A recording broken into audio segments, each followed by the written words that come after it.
ganito.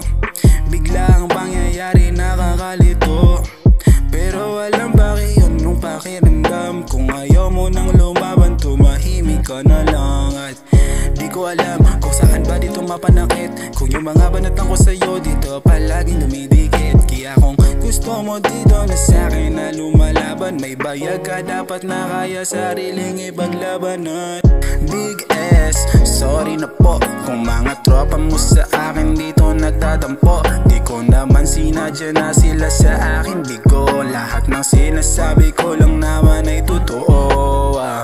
Big S, sorry na po kung mga tropa mo sa akin dito nagtatampo. Di ko naman alam na sinasadya na mabigo. Lahat ng sinasabi ko sa kanila totoo.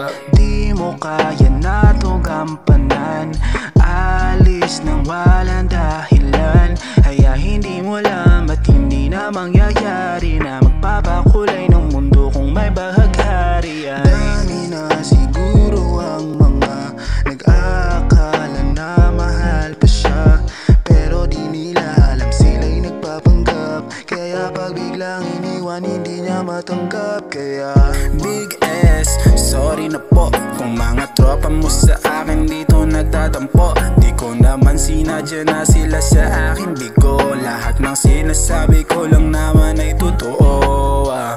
Big S, sorry na po kung mga tropa mo sa akin dito nagtatampo. Di ko naman alam na sinasadya na mabigo. Lahat ng sinasabi ko sa kanila totoo.